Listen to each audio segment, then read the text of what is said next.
Hello, good morning all of you. हम देखो speedly से चलते जा रहे हैं और हमारी 11th एक्सरसाइज खत्म हो चुकी है और हम 12 पे बढ़ चुके हैं। ठीक है। और देखो मैं सारी एक्सरसाइज इसलिए करवा रहा हूँ क्योंकि मैं नहीं चाहता कि तुम्हारा 12th के अंदर कोई भी रिलेटेड जैसे कि कोई कमजोरी रह जाए। ठीक है। कॉन्सेप्ट नहीं समझ में आएंगे अगर 11th क्लास के, तो 12th क्लास में ऑब्वियसली वो चीज़ नहीं क्लियर हो पाएगी और 12th बोर्ड क्लास है।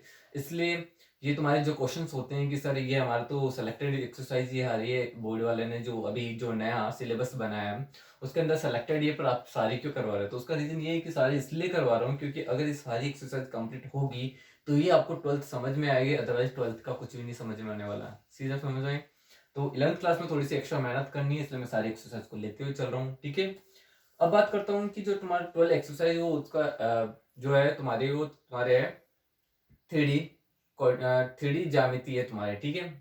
यानी कि तुम्हारे थ्री डी के अंदर जितने भी कोऑर्डिनेशन सिस्टम है, थ्री डी को हम पढ़ना स्टार्ट करेंगे। ठीक है। थ्री डी कोऑर्डिनेशन सिस्टम पे बात कर रहा हूँ मैं। ठीक है। देखो अब मैं बेसिक पे आता हूँ। देखो 12.1 और 12.2 दोनों में ही साथ लेके चलूंगा क्योंकि दोनों बड़ी एक्सरसाइज नहीं है, सिंपल सा है, सिंपल कॉन्सेप्ट है। तो मैं ज्यादा स्पीड से नहीं चल रहा हूँ और नॉर्मल से लेके चल रहा हूँ, सिंपल कॉन्सेप्ट है। अब देखो कोऑर्डिनेशन सिस्टम की बात करता हूँ तो देखो हमने अभी तक जितने भी कोऑर्डिनेटर सिस्टम पढ़े थे वो दो ही पढ़े थे। ये हमारी एक्स थी, ये वाई, ये माइनस का एक्स, ये माइनस का वाई। ये कोऑर्डिनेटर सिस्टम पढ़ा था। ठीक है। इसको पूरा बोला जाता है कि 2D कोऑर्डिनेशन सिस्टम या कार्तीय चिन्ह कार्तीय परिपाटी बोलते हैं। और भी समतल समतल बोलते हैं इसको, समतल तल भी बोलते हैं। तो इससे बहुत सारे इसके नाम हैं। ठीक है।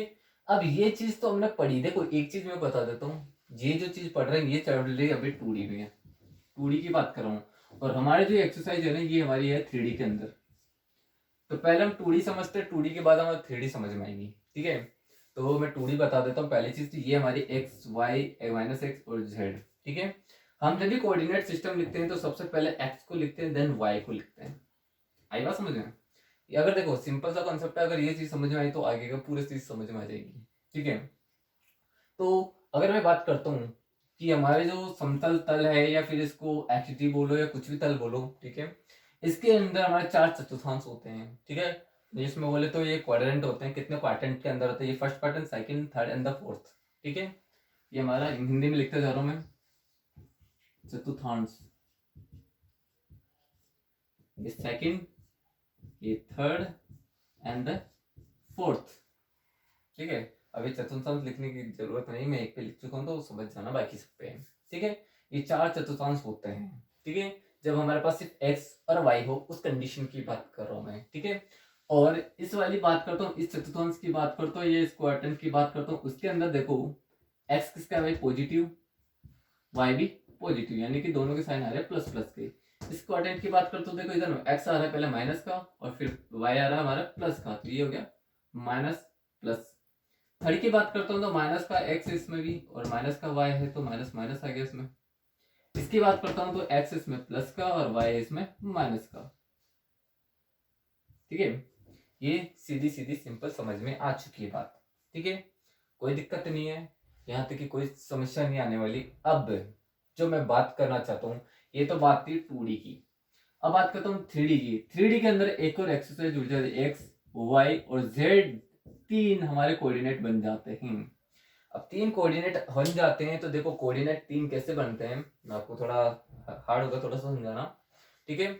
समझ करो, देखो ये वाली चीज होती है कि देखो हमारे पास क्या होता है कि अगर एक कमरे का कोना होता है, ठीक है, अब कमरे का कोना तो उसमें क्या होती है, एक लंबाई होती है, एक चौड़ाई होती है, एक साथ में ऊंचाई और चली जाती है। तीन एक्सिस सेम टाइम पे चलती है। देखो एक लंबाई, इधर चौड़ाई और ऊपर की तरफ एक जाती है, वो ऊंचाई आ जाती है। यानी कि तीन हमारे कोऑर्डिनेट सिस्टम चलते हैं, तीन एक्सिस चलती है। सपोज करो हमारे यहाँ पे एक्स और वाई तो है, मान लेते हैं जेड और है, तो जेड और कहाँ निकलेगी? ये सीधी आएगी बाहर की तरफ। समझ जी? देखो ये मेरा मार्कर है ना, देखो ये लंबाई, ये चौड़ाई और इसको ले लो ऊंचाई। ठीक है। तो देखो ये जैसे इस तरफ आ रही है वैसे ये माइनस का जेड अंदर की तरफ चल जाएगा। यानी कि अगर मैं इस वाले को मानूं प्लस का जेड तो ये बाहर की तरफ आ रहा है, और ऐसे ही माइनस का जेड है तो वो अंदर की तरफ जा रहा है। ठीक है। समझ में आनी चाहिए चीजें क्या हो रही है भाई। भाई ये चार क्वाड्रेंट्स है हमारे पास। ये 2D का है, जैसे मैं 3D में ऐड करता हूँ उसमें जेड और जुड़ जाता है, तो जेड कहाँ आता है? जेड आता है ये जो इसका सेंटर होता है इससे बाहर की तरफ, ऐसा का सीधा सीधा आ जाता है।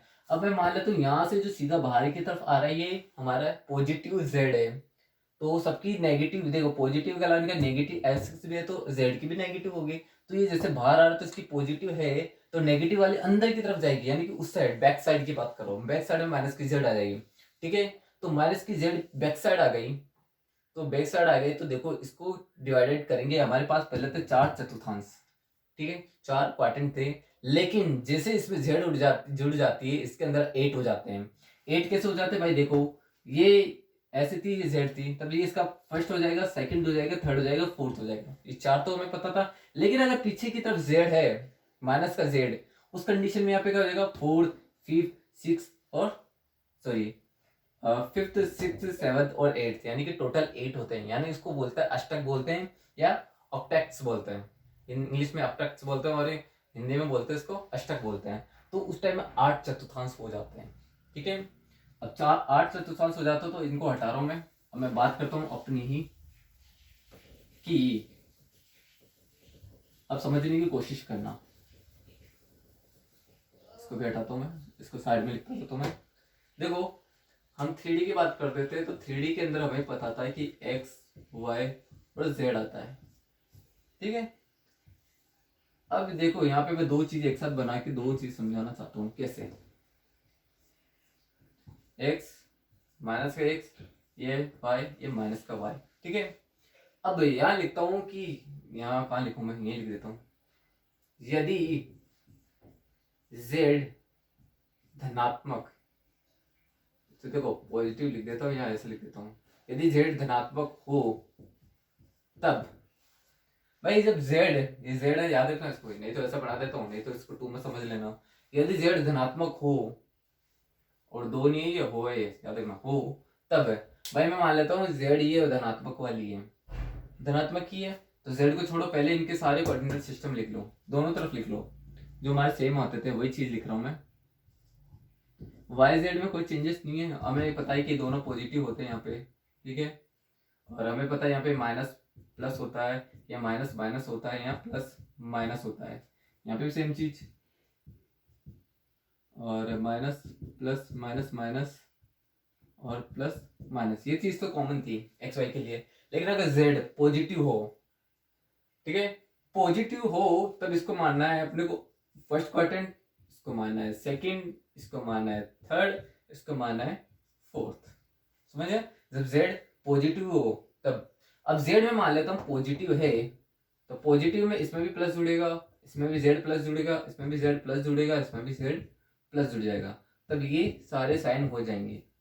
समझ में ये चीज, ठीक है, ये हो जाएंगे। लेकिन अब मान लेता हूं कि z नेगेटिव है, सेकंड कंडीशन और पॉजिटिव हट के अब दूसरी कंडीशन आ गई, यदि z नेगेटिव हो तब, नेगेटिव यानी इसके बैकवर्ड वाले एक्सिस की बात कर रहा हूं भाई, सबकी 2 एक्सिस होती है, सबकी प्लस होती है, एक माइनस होती है, प्लस होती है माइनस, तो ऐसे z की प्लस थी, एक माइनस है, तो पॉजिटिव के लिए हमने कोऑर्डिनेट सिस्टम के साइन लिख लिए थे यहाँ पे। लेकिन अगर नेगेटिव हो, नेगेटिव यानी अंदर की तरफ हो, तब साइन क्या हो जाएगा भाई, सब जगह z क्या आ जाएगा, इस बार माइनस का आ जाएगा। जैसे यहाँ पे पॉजिटिव था तो सब जगह z की वैल्यू प्लस आएगी, तो जैसे z माइनस हुआ तो सब जगह z की वैल्यू क्या आ जाएगी, माइनस। समझ चीज, उस कंडीशन में इन क्वाड्रेंट का नाम क्या होना चाहिए, देखिए ये 1 2 3 ये फोर्थ है, तो ये क्या हो जाएगा फिफ्थ, ये हो जाएगा 6, ये हो जाएगा 7 और ये हो जाएगा 8। याद रखना ये चीज, ये पता होगा तो ही काम चलेगा। ठीक है, अब ये क्यों मैंने बताई वो चीज समझना, ये हमें पता चला।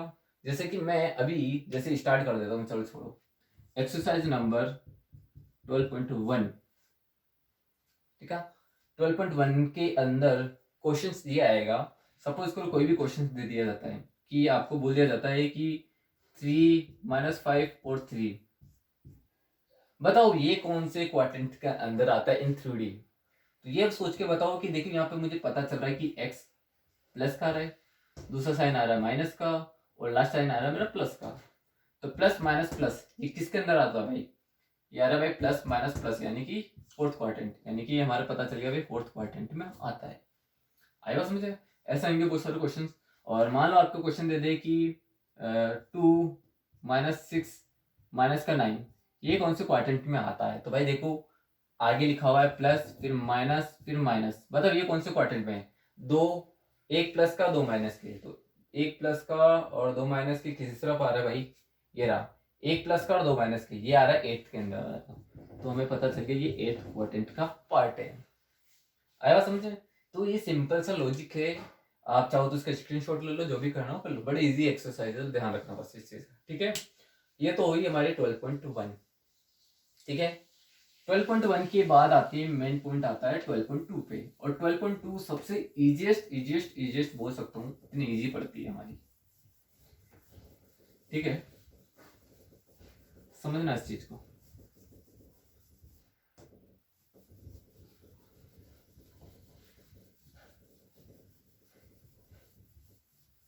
देखो अब 12.2 के अंदर है क्या चीज वो बता देता हूँ, ठीक है। दो पॉइंट्स है हमारे पास ए एंड बी, ठीक है। यहाँ के कोऑर्डिनेट्स मान लो x1 और y1, ठीक है। एक और ऐड कर लो z1, क्योंकि 3D में चल रहे हैं, इसके मान लो x2 y2 और z2, ठीक है। दो कोऑर्डिनेट है, इन दोनों के बीच की आपको निकालनी डिस्टेंस, हिंदी में बोले तो उसको दूरी निकालनी है, ठीक है। तो हमें एक चीज पता थी कि दूरी का फॉर्मूला, ऐसा कोई बंदा नहीं होगा जिसको नहीं पता होगा कोऑर्डिनेट सिस्टम में। तो भाई दोनों की दूरी, बीच की दूरी निकाल, तो ए बी की दूरी निकाल रहा हूं, तो उसका फॉर्मूला होता है दूरी का x2 माइनस x1 का whole square plus y2 minus y1 का whole square plus z2 minus z1 का होल स्क्वायर। सिंपल फॉर्मूला है।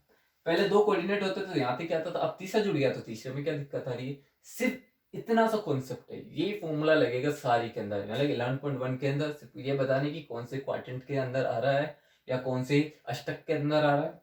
12.2 में इतना बताया गया है कि बीच की डिस्टेंस आइडेंटिफाई करनी है, निकालने की कितनी कितनी आनी है। आई बात समझ में?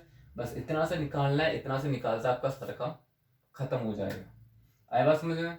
अब इसको आप अच्छे से पढ़ना, ठीक है। Thank you.